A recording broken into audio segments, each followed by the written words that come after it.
1 Crônicas, capítulo 12, a partir do versículo 38. Crônicas 12, 1 Crônicas, primeiro livro de Crônicas, capítulo 12, a partir do versículo 38. Diz assim a palavra de Deus: todos esses eram homens de combate e se apresentaram voluntariamente para servir nas fileiras. Vieram a Hebrom totalmente decididos a fazer de Davi rei sobre todo o Israel. E todos os outros israelitas tinham esse mesmo propósito. Ficaram com Davi 3 dias, comendo e bebendo, pois as suas famílias haviam fornecido provisões para eles. Os habitantes das tribos vizinhas e também de lugares distantes como Issacar, Zebulon e Naftali, trouxeram-lhe muitas provisões em jumentos, camelos, mulas e bois. Havia grande fartura de suprimentos, farinha, bolos de figo, bolos de uvas passas, vinho, azeite, bois e ovelhas, pois havia grande alegria em Israel. Amém. Pai, revela-nos com a Tua palavra e nos ensina aquilo que o Senhor tem para nós nesta manhã, nesse café pastoral em que estamos passando aqui. Ó Deus, amplia a nossa fé segundo a Tua palavra, dá-nos a Tua direção e agradecemos ao Senhor por essa manhã maravilhosa, por esse tempo de adoração através de louvores, por esse tempo que o Senhor nos proporciona de oração, em nome de Jesus. Amém e amém. Glória a Deus. Queridos, se nós formos pensar no tema de hoje, que é evidências de uma igreja conquistadora, ontem mesmo eu estava, na verdade, eu ia falar porque eu quero realmente falar com você algo, eu estava pensando sobre colunas de uma igreja local. Nesse tempo que eu sou pastor, há cerca de quase 19 anos, consagrado como pastor, e depois nós temos aqui, desde 2004, como pastores de tempo integral, eu e Eliana, 2004 para 2019, são 15 anos, né? Então nós vamos completar 16 anos aqui como pastores da igreja em Laranjal. Eu tenho aprendido algumas coisas interessantes. Uma delas é que, obviamente, já sabemos que a base de uma igreja local é Jesus e sua palavra. Então, isso torna-se base de uma igreja.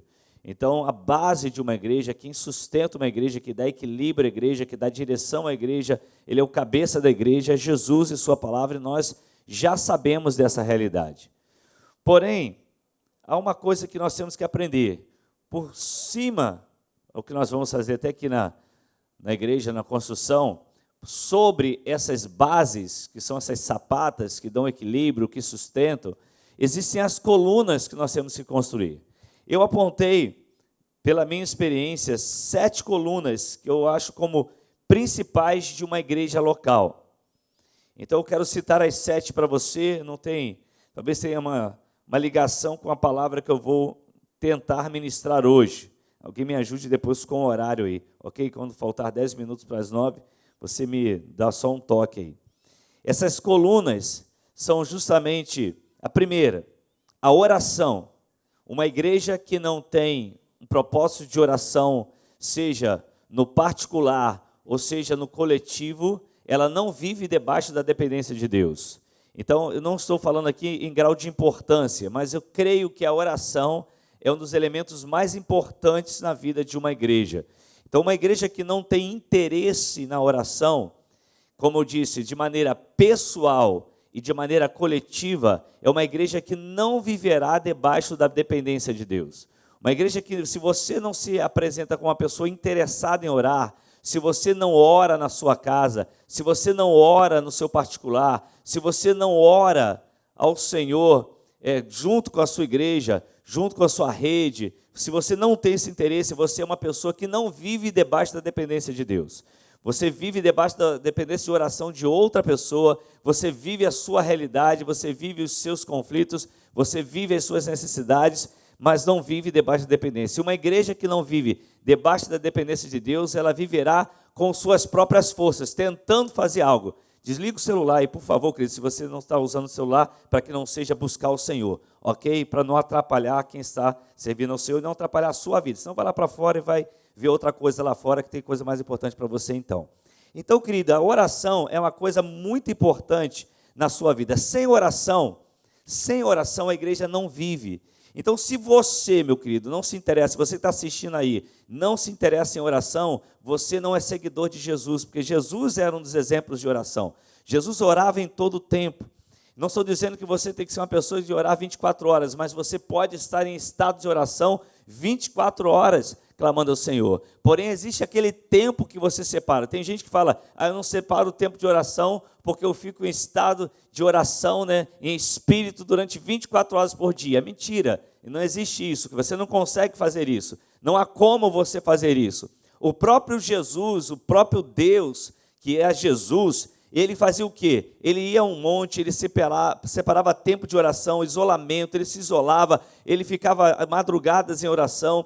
Para escolher os 12, ele fez isso, e isso era uma constante, era um hábito na vida de Jesus. Portanto, uma igreja que não ora, uma igreja que não tem essa percepção, se você acorda, passa seu dia, faz suas coisas e não ora ao Senhor, meu querido, você não é uma pessoa dependente de Deus, você é dependente de você mesmo, dependente das suas forças e dependente dos seus pastores e dependente de outras pessoas, você não é só dependente de Deus. Uma outra coluna de uma igreja é o ensino.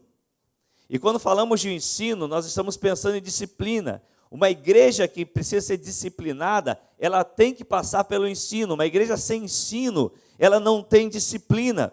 E se não tem disciplina, não tem formação no seu caráter. Quando a palavra não é ministrada, quando você não se aplica ao ensino, quando você não se aplica ao estudo da palavra, quando você não mergulha naquilo que a busca pessoal, é você lendo a Bíblia, você ministrando, sendo ministrado pela palavra, absorvendo a palavra, quando você não se aplica aquilo que a igreja como coletividade oferece, seja na imersão bíblica, seja no ETM, seja no TL, seja no discipulado, seja na reunião da célula, seja na reunião de rede, se você não faz isso, você não consegue viver a coluna de uma igreja local. E uma igreja que não vive isso, não tem coluna. Não tem coluna. Então o ensino é o que nos disciplina. Outra coluna de uma igreja local é a adoração. E às vezes, quando você pensa em adoração, você pensa em quê? Você pensa em quê? Cantar, música. Porém, adoração não tem a ver com isso. A certo ponto não tem a ver com isso. Se você for estudar a palavra no original, no hebraico, a palavra adoração, é interessante que a palavra serviço é o mesmo significado de palavra adoração no hebraico. A mesma palavra que é traduzida para adoração no hebraico é a mesma palavra que é para serviço. Ou seja, adoração é serviço. Adoração é aplicar o serviço. Adoração é uma entrega. Adoração não é cantar. Adoração não é cantar um louvor. Eu estou adorando a Jesus. Só porque eu estou levantando a mão na hora do culto, só porque eu estou participando do louvor, só porque eu cantei uma canção, estou adorando. Sim, você até está adorando através do louvor. Você está expressando gratidão a Deus, as grandezas de Deus, isso são louvores. Mas a adoração é a aplicação do serviço. Quando Jesus fala, somente a Ele adorarás e somente a Ele servirás. O que ele está dizendo quando responde a Satanás? Ou seja, adoração e serviço caminham juntos. Não tem como eu dizer que eu sou adorador se eu não sirvo, se eu não me dou ao serviço, se eu não me presto a um serviço, ou se eu faço só do jeito que eu quero, na hora que eu quero. Nós vamos passar por uma fase aqui no Ministério de Louvor, que nós vamos organizar isso, porque eu comecei a perceber que tem gente que chega aqui para tocar, ou chega aqui para dançar, quando quer, quando está com vontade, quando não está, quando não quer, quando não pode, não avisa, não comunica, não fala nada, não diz o que tem que fazer, e a igreja não pode andar desse jeito. Isso é uma bagunça, podemos assim dizer. E uma igreja, ela tem que ter disciplina. E eu posso falar isso aqui agora pela manhã, e não somente o louvor, mas a recepção a mesma coisa, a intercessão a mesma coisa, e tantos outros ministérios da mesma forma, porque a gente já começou a perceber que algumas pessoas, elas não conseguiram entender o princípio do serviço, e não da importância do serviço, e depois diz que é adorador, e isso é mentira, ele está enganando a si mesmo, isso não é verdade. Uma pessoa que não se presta ao serviço na casa, no serviço da igreja, no serviço do reino, ele não é um adorador, porque a palavra adoração é ligada a serviço. Quando você estuda tanto no Velho Testamento quanto no Novo Testamento, é o mesmo significado, é a mesma ideia. Uma coisa não está desligada da outra. Eu não sou adorador porque eu canto uma canção, porque eu levanto a mão na hora do louvor. E olha que Jesus falou na sua palavra, que ele iria procurar os verdadeiros o quê? Adoradores. Todo mundo acha que verdadeiro adorador é aquele que canta com muito vigor, que canta com muita força. Olha só como ele se expressa. Tem irmão que às vezes está sentado na cadeira, está sendo verdadeiro adorador do que aquele que está de pé levantando a mão e dando pulo. Por quê? Porque ele serve. Ele é um verdadeiro servidor. E Jesus está procurando verdadeiros servidores, adoradores de verdade. Então, se você não serve ao reino, você não se coloca à disposição do reino, se você não aplica isso, não se engane, querido, você não é adorador, você é adorador de você mesmo, você só faz aquilo que você tem vontade de fazer. E a gente começa a ver, querido, a igreja, e eu vejo isso. Muitos pastores, não são poucos, eu posso dizer a você, 100% dos pastores que eu conheço, 100% dos pastores que eu conheço, têm percebido a mesma coisa, a dificuldade, a guerra que é, para que hoje, aqueles que se dizem irmãos em Cristo, estão filiados a uma igreja, se proponham ao serviço. Existem as exceções, aqueles que são excelentes no serviço, aqueles que são bons no serviço, aqueles que se dispõem. Existe uma coisa que desde a Igreja Batista, quando eu fazia parte, e isso é algo que nós temos que quebrar, e a visão celular, nós tentamos fazer isso, mas infelizmente ainda vivemos algumas situações. A gente sempre pensava assim, quem é que trabalha na igreja? 10% da igreja. Sempre foi isso que foi falado na igreja. 10% da igreja se envolve. E se você começar a botar na ponta do lápis, nós somos hoje 350 discípulos envolvidos nas células.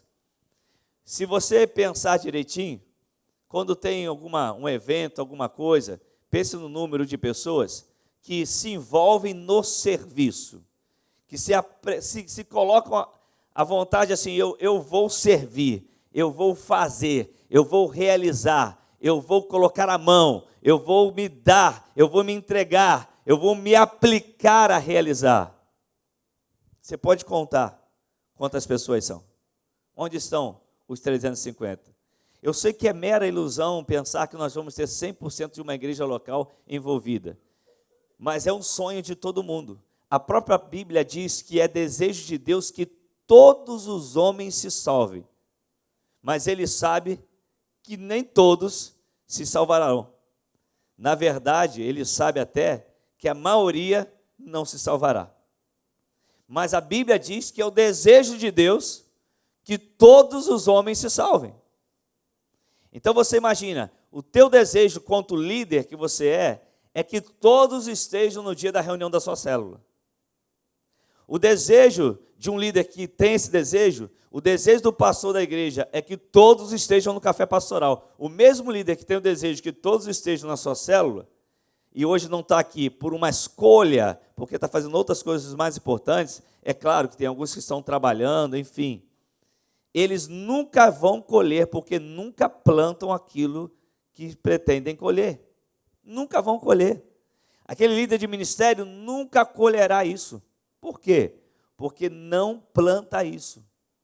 Então essa é a lei da semeadura. Não tem como a gente ver isso. E esses pastores, eles estão compartilhando com a gente o quanto eles têm sofrido.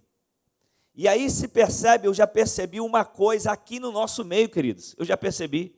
Gente que, se fizer, tá bom. Se não fizer, não faz também diferença. Se colocar na escala, tá bom. Se não colocar, também não faz diferença.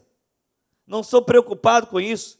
Se tiver de tocar, eu toco. Também se não tiver de tocar, também não faz diferença. E eu pergunto, que mente é essa? Que mente é essa que você está ouvindo agora aí? Se ouvir, porque também nem se interessa em ouvir às vezes. Que mente é essa? Eu perguntei a uma pessoa e falei para essa pessoa que tem esse comportamento, falei assim, meu querido, me faça entender o porquê. Sabe qual foi a resposta? Não sei. Eu acho que estou certo. Nós vivemos uma geração, queridos, de pessoas, de crentes, dentro de igrejas, que são preguiçosos. Outros são extremamente trabalhadores. Eu não falo de preguiça para trabalho. Preguiça para trabalho não tem. Para ganhar dinheiro, ninguém tem preguiça para trabalhar. Pelo menos 99,9% não tem. Preguiça para trabalhar, para ganhar seu sustento. Mas quando hoje se trata de igreja local, nós vemos um discurso, e aí é um discurso que está forte por aí. O que importa é o seu coração. O que importa é você ser um adorador. O que importa é você lá no seu quarto, fechar a sua porta e orar ao Senhor. E eu fico olhando, que coração de adorador é esse que serve? Que serviço é esse? Que serviço? Porque um serviço é algo que você presta a outro. O que é serviço, querido? É algo que você presta a outro. Tudo que você faz para outro é um serviço. Então, se a palavra adoração significa também serviço, por isso que você fala, eu presto adoração a Deus, ou seja, eu estou servindo ao meu Deus, eu estou prestando um culto a outra pessoa. Por isso que a palavra adoração traz essa ideia, é prestar um culto a outra pessoa. Serviço é a mesma coisa, eu presto algo a outra pessoa. Então, se eu não sirvo, é porque eu não estou fazendo algo para outra pessoa, ou para a igreja onde eu estou congregando, ou para o ministério onde faço parte, ou para a rede que eu atuo. Ou seja, se essa coluna numa igreja local, ela estiver toda rachada, a igreja cai. Você quer ver outra coisa? Outra coluna é fé. E fé tem a ver com ousadia. Uma igreja que não anda pela fé, isso tem muito a ver com a sua liderança, uma liderança que anda pela fé, que anda com ousadia. Eu digo a você, querido, a falta de adoração e serviço tem roubado a fé de muita gente. Porque se você não serve, você não aplica a sua fé. Você não executa a sua fé. Como você vai executar a sua fé se você não aplica? Como que você vai ter ousadia se você não aplica? Você tem que ser ousado, e a igreja precisa ser ousada. Todas as vezes que uma igreja, você pode escrever o que eu estou falando, que isso é fato, eu tenho uma vida de igreja, alguns aqui também têm. Todas as vezes que uma igreja ela se propõe a ter um ato de um serviço, por exemplo, que eu vou dar aqui, que é a nossa construção, que daqui a pouco eu vou falar sobre isso. O que acontece? Geralmente começa a surgir alguns problemas no contexto da igreja. Problemas de relacionamento, problemas de desânimo, falta de serviço, falta de adoração e serviço. Começa a surgir alguns pontos. Algumas pessoas começam a se manifestar de sua alma. Porque tem muita gente escondida por trás de uma espiritualidade que é falsa e que e nesses momentos ela emerge então, surge então uma doença de alma, a manifestação da alma. Não é demônio não, a manifestação de alma mesmo, alma ferida, alma não tratada e alma que acha que é melhor que os outros. Você pode escrever que sempre acontece isso. Se você lá na cantina quiser fazer alguma coisa para melhorar a cantina missionária, na hora começa a surgir. Aí às vezes a pessoa que está do seu lado já começa a criar problema com você. Lá no Ministério de Louvor, se você começa a impor, vamos fazer aqui, vamos criar colunas no Ministério de Louvor. E agora só vai tocar quem ensaia, só vai tocar quem comparece ao culto, só vai tocar quem está na célula. Logo vai surgir, porque você está começando a criar bases. Vai surgir, vai emergir da alma aqueles que começam a falsa espiritualidade, a mostrar coisas e também mostrar o que é. Alguém disse para mim o seguinte: quer conhecer uma pessoa, diga não para ela.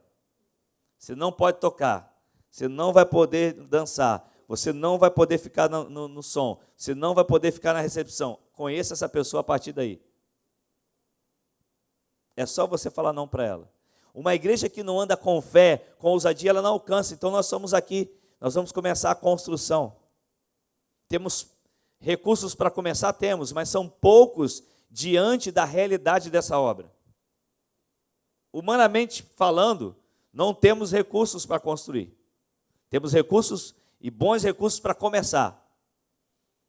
Mas se uma sapata nos custa uma carreta de concreto, uma sapata, e são 8, porque as daqui já estão construídas, vamos construir as de lá, você imagina o quanto de dinheiro nós vamos gastar. Estou falando de uma carreta de concreto em uma sapata que vai ficar debaixo do chão, que ninguém verá. Que ninguém vê isso em obra. Mas o dinheiro vai embora. Uma igreja que não anda... Ou seja, se a gente ficar olhando essas coisas, nós não vamos avançar de jeito nenhum. Eu lembro que quando nós estávamos começando a construir aqui, ganhamos a propriedade, e aí pegamos a sala ali, e aí eu fiz o gabinete, e começamos aqui, tinha aquela sala onde é o gabinete hoje, ainda tinha sofá da casa anterior aqui, que era até do apóstolo na época, e eles doaram, e aí comecei a atender aqui para criar já aquela mentalidade na igreja de localização, de local, saímos da escola, apesar de pertinho. Foi começar a obra, surgiu um estardalhaço dentro da igreja. E uma das pessoas foi logo comigo. O irmão se levantou assim de maneira feroz. E eu tive que sentar e conversar com ele, e aquilo criou um problemão. E é interessante. E eram irmãos que às vezes, aqueles que contribuem até financeiramente mais dentro da igreja. Eu não sei quem contribui mais, mas eu sei porque tem recursos financeiros. E essas pessoas criaram esse problema. E não ficaram, enquanto a construção não foi feita, eles não ficaram na igreja. Quando a construção terminou, voltaram. O que Deus estava fazendo com a gente? É para você parar de ficar dependendo de quem você acha que tem recurso. Porque muita gente ora assim: Senhor, manda empresários para a igreja. Já viu isso? A gente ora assim: Senhor, manda empresários para a gente ter recurso. Querido, se você aí, você que está assistindo, for fiel nos seus dízimos, nas suas ofertas e nas suas primícias, a gente não faz uma campanha de construção nessa igreja. É só você fazer isso. A gente fica esperando, será que aqueles que têm recursos têm contribuído para que a gente possa fazer o melhor? Não se iluda, porque eu não me iludo mais com isso. Sabe de onde vem a nossa ousadia? Daqueles que menos têm recursos. Porque quem tem recurso, querido, e não anda em ousadia, não anda em fé. Agora, imagina aquela mulher pobre que entregou 2 moedas de prata, ela tudo que tinha. Ali Jesus parou tudo e disse: essa sim. Isso é andar em fé. Quer ver outra coluna para a igreja? É a comunhão. Eu nem entrei na mensagem. Amém. Então vou terminar nas colunas mesmo. Quer ver outra coluna para uma igreja local? Na minha experiência que eu tenho aprendido, então eu citei 4. Oração, ensino, adoração, que é serviço também, fé e agora a comunhão. Comunhão tem a ver com unidade, koinonia, e eu e você sabemos que koinonia não é somente estar junto, mas mesmo não estando no mesmo lugar, servir ao outro. Koinonia é isso. Quem não se importa com comunhão, querido, quem não liga para a comunhão, não é coluna numa igreja local. Não é coluna. Se a igreja não tem comunhão, ela não tem uma coluna que sustenta. Se está rachada a coluna da comunhão, ela está rachada na sua sustentabilidade. Ela não vai conseguir se pôr de pé. Não vai conseguir se manter de pé. uma igreja que não se presta a isso, um irmão que não se doa a isso, o irmão que não compreende isso. E foi aquilo que eu falei, há pessoas hoje que nós estamos assistindo e vendo que não se importam. Se faltou, faltou. Se não faltei também, não está fazendo a mínima diferença. Que você conhece uma pessoa assim, querido, não ande com ela. Não caminhe com ela, a não ser que ela se conserte, porque ela vai contaminar você. Porque ela tem a capacidade de gerar em você o mesmo sentimento. Porque se você já falou e você não a convence do contrário, ela não consegue caminhar com você. É melhor que você não caminhe. A Bíblia diz que se dois não concordam com a mesma coisa, é melhor cada um ir para o seu canto. Isso não se trata de casamento, ok? É outro assunto. É relacionamento interpessoal. Você quer ver outra coisa, outra coluna de uma igreja? Que ninguém nunca citou isso. Finanças. Uma das colunas de uma igreja local são as finanças. Uma igreja sem finanças, ela não tem uma coluna. Está faltando uma coluna. Que isso, pastor? A igreja precisa andar de fé. A fé é uma coisa, a fidelidade é você meter a mão no bolso e provar que tem fé. Porque dizer que tem fidelidade é muito fácil, querido. Dizer que tem fé, eu tenho fé para esses montes, eu tenho fé para a cura, só não tenho fé para meter a mão no bolso. E hoje, queridos, fidelidade ela precisa ser na prática. E aí, deixa eu te falar algo que é muito interessante. Nós temos hoje uma série de pregadores, as centenas de pregadores, com milhares, já são milhares, de ideias a respeito de finanças na igreja. Aí você vai para um seminário teológico, como é a FATEF, por exemplo, e aí um professor chega no seminário e diz assim, dízimo é coisa do Velho Testamento. E tem aluno do seminário que às vezes ouvindo aqui, estão absorvendo isso, não estão absorvendo o que o seu pastor está ensinando. Então vá lá e seja a ovelha daquele pastor. Faça isso, uai. Quando você estiver em crise, procure por ele. Quando você estiver na luta, procura por ele. O apóstolo Paulo, Jesus falou da importância disso, eu não preciso tratar desse assunto. Jesus falou várias vezes, e ele deixou claro que estão deixando a misericórdia, o amor, e querem apresentar os seus dízimos, que todo mundo apareça. Ele falou assim, não omita essas coisas, ou seja, não deixe de seguir a misericórdia, não deixe de seguir o amor, mas não se omita em relação aos demais. Jesus deixou isso claro, só não entende quem não quer entender. E por que então o apóstolo Paulo não cita isso nas suas cartas de maneira muito coerente, muito forte? Porque é claro, irmãos, os judeus, eles tinham isso de maneira muito clara na vida deles. Para eles não existia crise, ele não precisava citar essas coisas. O judeu já tinha na vida dele, até hoje, mesmo que você olhe para um judeu que não se importe com nada no judaísmo, há uma coisa que ele se importa, ele é fiel nos seus dízimos. E sabe como que eles entregam dízimo? No meio da rua. Se ele encontrar lá um rabino na rua, ele tiver com o seu dízimo separado do lado que ele ganhou, ele vai lá no rabino, mesmo que ele não conheça o rabino ou conhecendo, ele vai lá no rabino, no meio da rua, e entrega seu dízimo. Porque é um hábito para eles, é um costume para eles, que eles entendem que aquilo trará a bênção de Deus sobre a nação e sobre a sua casa. E aí começa, porque se você quiser encontrar respaldo na Bíblia para pecar, você encontra. Sabia disso? Por que eu estou falando isso? Porque o diabo fez isso com Jesus.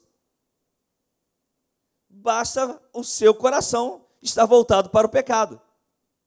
E aí você vai encontrar os grandes ministradores dos tempos de hoje, os grandes teólogos do tempo de hoje. E aí vão falar, primícia é porque o pastor quer roubar de você. Dízimo é coisa do Velho Testamento. A oferta, sim, é voluntária. Claro que é. Até porque tudo é voluntário. Eu, por exemplo, eu tenho um propósito no meu coração, eu sempre oferto. Eu recebo aquilo que é para sustentar a minha casa, na mesma hora, a primeira coisa, querido, meu dízimo, minha oferta e minha primícia.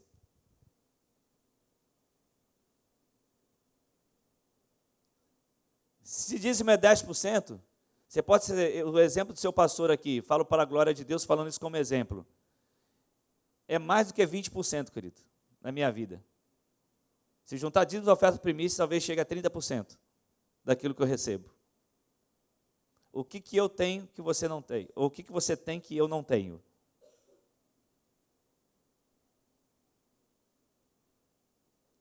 O que me falta?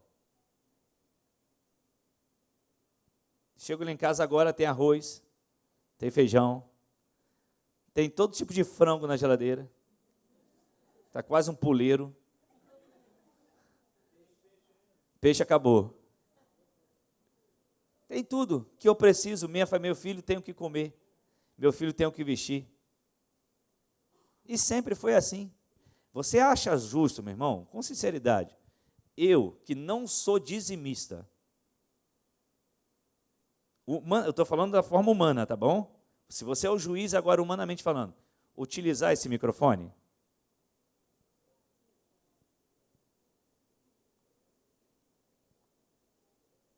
Você acha justo? Está vendo esse arzinho? Lá fora está um calor. Você sabe quanto custa a energia elétrica para poder ficar esse ar e ficar refrescando todos nós aqui? Aí você não é dizimista. Se Deus agora falar assim, vou soprar e vai morrer todo mundo que não é dizimista. Aí a gente fala assim, justo é, vou botar um telão lá fora, aí a gente ainda vai gastar dinheiro com o telão, e você que não é dizimista assiste o culto lá no calor. Porque se a gente for pensar em justiça, se a gente for pensar nesse campo da justiça, você acha justo sentar nessa cadeira aí, e às vezes você quebra a cadeira? É justo você sentar lá naquele som e mexer no som, que você nunca colocou a mão, nem um centavo do seu bolso? É justo tocar bateria, ou tocar um teclado, um instrumento que é caro, um acordoamento de contrabaixo, de guitarra, custa o quê? Quanto é um acordoamento bom de guitarra ou de violão hoje? R$140. 250 do baixo. Se arrebentar a última corda do violão, você não pode trocar uma não. Você tem que trocar todas. E geralmente arrebenta, são R$140. Você acha justo quem toca ou quem prega sentar ali e tocar? Pensa comigo, você acha que isso é justo? Humanamente, se você fosse o juiz, o que você faria? Se você é juiz, o que você faria? Você agora, Deus falou assim, você é o juiz, você decide. Ora, se você contribui, seria a mesma coisa de você fazer um churrasco todo domingo na sua casa, Rogério, e chamar os amigos. E falar assim, gente, ó, R$20 de cada um. Aí todo domingo tem um abençoado que sempre esquece o dinheiro. Todo domingo ele esquece o dinheiro. Mas está lá comendo churrasco, e come bem. Participa fortemente do propósito. Daqui a um mês, o que você vai fazer? Você já tira ele do grupo e começa a chamar outro. Por quê? Porque isso é justo. E aí eu digo para você, pastor, mas ele está passando por uma luta financeira muito grande. Ele está passando por uma luta financeira porque não tem recurso. Se não tem recurso, não tem dízimo, é claro, querido. Se a pessoa não recebe nada, o que ele vai dar? Nada, ele não recebeu nada. Como que ele vai ser dizimista se ele não recebe nada? Ele não tem o que entregar, é óbvio. Agora, a pessoa tem, mas é desorganizada financeiramente, a gente vai dizer, mas ele está passando por luta financeira. Meu irmão, não vem com essa desculpa não. Porque aquela mulher viúva, ela deu tudo que tinha. Aquele texto ali quebra todo mundo, meu irmão, não tem para onde fugir. E Deus é tão perfeito, pastor Rogério, que Deus não colocou valor, Ele colocou percentual. Porque aí, se você der R$ 50 de dízimo, e alguém der R$ 500.000 de dízimo, para Deus, é a mesma coisa. Não faz a mínima diferença. Deus é perfeito. Então tem gente que fala assim, não dou dízimo, meu salário é tão pequeno. Para de ser mentiroso, meu irmão. Você não dá porque você não quer. Você não dá porque você não quer. Qual foi a última campanha de construção que nós fizemos aqui na igreja? Qual foi a última campanha de construção que nós fizemos aqui na igreja? Me lembra.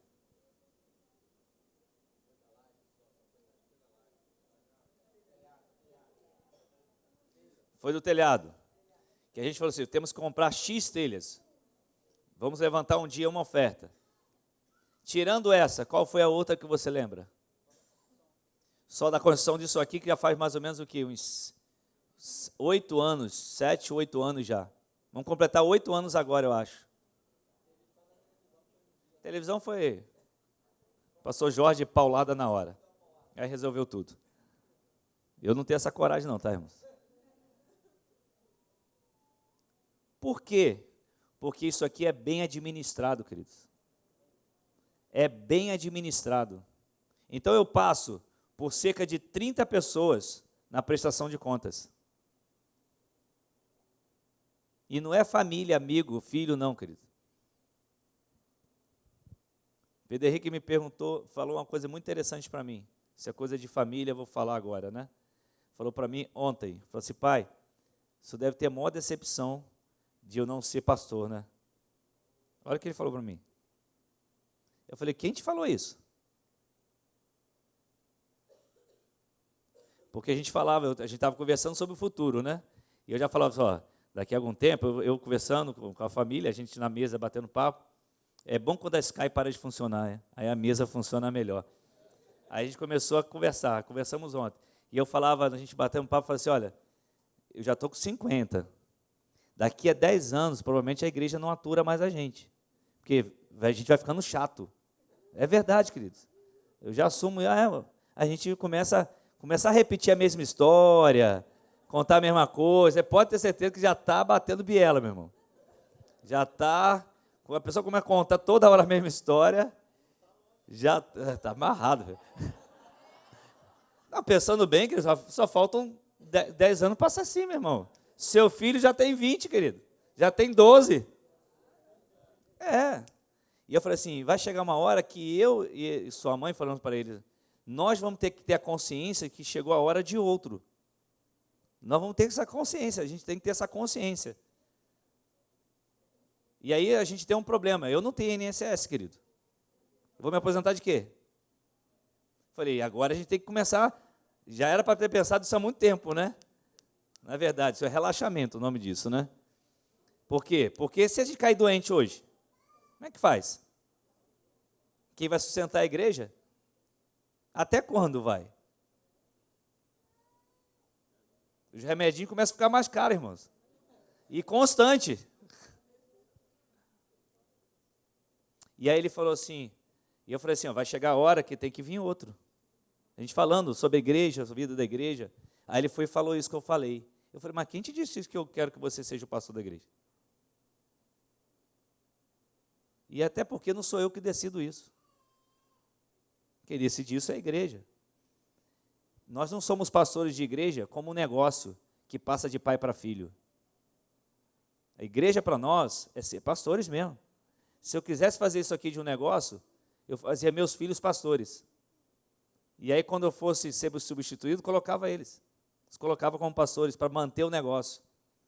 Agora eu quero dizer uma coisa também. Isso não significa que eles não podem ser. Fique claro isso. Mas quem reconhece isso é a igreja. E eu falei para ele, se a igreja reconhecer vocês um dia como pastores, porque não fui eu, foi a igreja, nós, igreja, reconhecemos. Pelas atitudes, pelo comportamento, pelos frutos. É assim que funciona. Mas vocês não têm obrigatoriedade de ser pastor de nada. Vocês são obrigados a serem servos, como nós somos servos. Isso sim. Então a vida financeira de uma igreja, olha quanto tempo eu gastei falando isso. É igual casamento, querido. É importante sim. Se você tiver um pastor desorganizado financeiramente, a igreja quebra. Quebra, porque eu conheço igrejas quebradas financeiramente, porque não tem organização financeira. E última coluna, para encerrar, queridos, presbitério, liderança. Para mim, é uma das colunas principais na vida de uma igreja. Uma igreja precisa ter sólida, um presbitério sólido, forte, aliançado. Um presbitério que diga assim: somos um, faça sol, faça chuva. Eu tenho medo de dois tipos de pessoas na igreja. Pecadores que não confessam, porque pecadores todos nós somos, ok? Mas que não confessam. Eu tenho medo disso. E segundo, juízes dentro de igreja. Eu tenho medo de gente que começa a se achar mais espiritual e começa com aquelas revelações que a igreja tem pecado. Qual igreja que não tem pecado, meu irmão, nessa terra? Quando alguém chega para mim, pastor, a igreja está com pecado. Eu só quero que me diga o nome e o endereço. Porque falar isso não é revelação não, meu irmão. Qual é a igreja que não tem pecado? Me diga onde tem, porque é a igreja que Jesus já tomou aqui na terra e já montou. Existem revelações de, tem algum caso de pornografia. Numa multidão de 350 pessoas, você acha que não tem um caso de pornografia, meu irmão? Ou são todos assim? Infelizmente, você vai se deparar com isso. Então, se no meio de um presbitério tem gente com essa mentalidade, nós somos perdidos. Você tem que dizer, a igreja tem problemas? Tem. A igreja tem dificuldades? Tem. A igreja enfrenta pecados? Enfrenta. E até Jesus voltar vai ser assim. Não se iluda. Agora, a igreja tem que ter disciplina. Tem pecado? Vamos tratar. Agora, se não for tratado, aí vira uma baderna. Por isso precisa de um presbitério sólido. Se no presbitério nós temos uma pessoa ou duas que não comparece, que não é presente, ele já está dizendo para mim, não quero ser presbítero na igreja. Não pode ser do presbitério da igreja. Não pode mais, é só dizer, não quero mais. Uma das coisas que eu louvo a Deus nessa igreja é pelo presbitério que nós temos. Não somos 100%, porque nenhum grupo vai alcançar 100%, querido, naquilo que você almeja. Vamos ter dificuldades em todo grupo. Todo grupo que existir na face da terra vai ter dificuldade. Mas o presbitério tem que ter aliança. Certa vez um casal que fazia parte do nosso presbitério alguns anos atrás,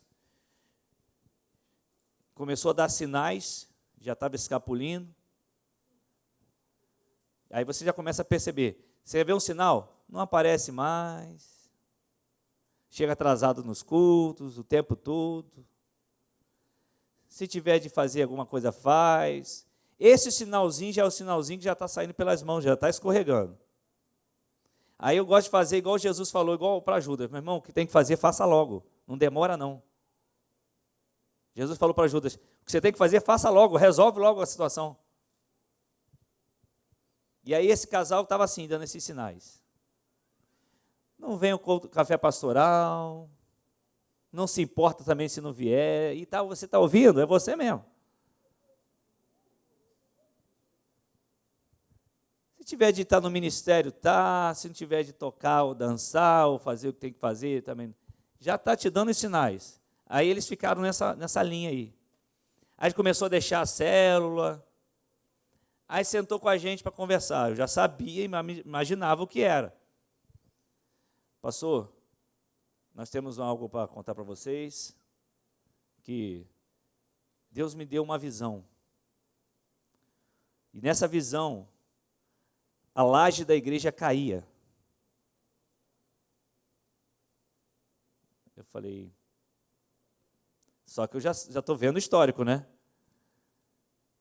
E a gente tomou uma decisão, a gente vai deixar o ministério. Sabe qual foi a minha resposta? Vamos orar? Senhor, abençoe em nome de Jesus, amém. Apertei a mão, Eliana está lá, estava junto comigo. Deus abençoe vocês, queridos. Fiquem firmes no propósito que Deus colocou no coração de vocês. Aí ficaram os dois olhando assim, é só isso? Eu tenho mais alguma coisa para falar? Vocês já estão com o coração decidido, eu vou falar o quê? Nem se um anjo descer aqui agora, acho que só se um anjo descer. Agora não vem com essa historinha de revelação de Deus, porque isso não pega para cima de mim não. Fala a verdade logo, meu irmão. Esse negócio de visão, meu querido, tem visão que é de Deus, mas tem visão que é cabeça da pessoa. É cabeça da pessoa. E pura mentira. Então essa historinha de visão para cima de mim não pega não. Se você é uma pessoa frutífera, se você está envolvido, se você é aliançado, se você é participante, se você está lá, vamos à guerra, e Deus te dá uma visão, aí eu considero essa visão. Porque mesmo com a visão de guerra, porque qual era a visão? Se existia isso, era, vamos ter uma luta muito grande. Essa é a visão, a revelação é essa, né? Vamos ter uma guerra muito grande. Se você está aliançado comigo, meu irmão, você não larga o aço, não. Você pega na corda junto. Agora, presbitério que não pega na corda junto, meu querido, esquece. Nós temos que fazer uma obra aqui, queridos. E eu vou fechar com isso agora. Temos duas obras, temos algumas coisas importantes. Primeiro, a igreja agora está agarrada, aliançada, abraçada, voltada para esse evento aqui. Minha família nas mãos de Deus. Todos aqui já receberam os seus folhetos? Quem não recebeu? Está com o seu líder, porque a gente já entregou para todo o presbitério domingo passado. Ele esqueceu de levar para a sua célula. Ou você faltou, né? Ou você faltou. Se você faltou a célula, não, vai pegar aí não que eu já distribuí. Está com todo o presbitério. Só vai pegar domingo à noite que a gente for distribuir. Pega na sua célula, está lá. Esse é o momento que a gente vai agarrar com unhas e dentes. Você vai convidar a tua rua toda, entregando o folhetim, meu irmão. A gente colocou uma meta de 10, cada um entregando 10 desse aqui. 10 desse aqui. Você vai agarrar 16, 17 e 18. Apóstolo Walter ministrando. Quem viu ontem na rede de casais, viu a maravilha que foi. Tinha tanta gente aqui, que a comida quase não deu. Tinha tanta gente que quase não teve lugar para sentar. Teve que pegar mais cadeiras para montar aqui. Só da nossa célula eu contei 8 casais que não vieram. Da célula que eu frequento, 8 casais não compareceram. Só da célula que eu frequento. Pensa na sua célula. Se bater na porta do gabinete para falar sobre sexo, vai tomar na cabeça. Nem me procura. A não ser que você tinha uma falta justa. Estou passando mal, tinha um compromisso que não tinha como adiar. Porque ontem eu lasquei. Eu até me espantei comigo mesmo. Fiquei meio traumatizado, saí daqui ontem traumatizado, irmãos. Saí, perguntei uns 3 ou 4. Como é que foi? Eu nunca faço isso, mas dessa vez eu perguntei. Porque eu sei o que significa isso, irmãos. Eu sei da seriedade desse assunto. Então, querido, por isso que eu estou falando, tem que estar agarrado, meu irmão. E não fica com essa historinha. Eu coloquei lá no grupo, lá, se você não vai à rede, não fica com essa desculpinha de alma, não. Desculpinha de alma. Se tem desculpa de alma, tem ferida. Procura teu líder para tratar, meu irmão. Vamos orar então. Pai querido, eu quero te agradecer por essa manhã. Deus, desculpe por aquilo que falamos que não deveríamos ter falado, que foi da carne e não do espírito. Nos perdoe por isso. Mas eu tenho certeza que o teu espírito revelou alguma coisa ao nosso coração aqui hoje. Está nos despertando para alguma coisa. Senhor, vamos começar na prática uma obra gigante, que financeiramente nós não temos condições, mas nós acreditamos que o Senhor pode mudar tudo isso, que os recursos virão, enquanto mantivermos a nossa fidelidade. Se todos aqui forem fiéis, ninguém aqui precisa colocar corda no pescoço de ninguém, basta ser fiel, porque é uma semeadura e o Senhor derrama dos céus, as janelas ficam abertas, diz a sua palavra, e há abastança no lugar, há sustentabilidade no lugar. Portanto, Senhor, una mais a sua igreja, porque essa construção não é para desunir, é para unir o seu povo. Nós vamos cavar esses buracos, porque são as bases para essa construção. Em nome do Senhor Jesus, para a glória do teu nome oramos, sempre. Em nome de Jesus, amém e amém.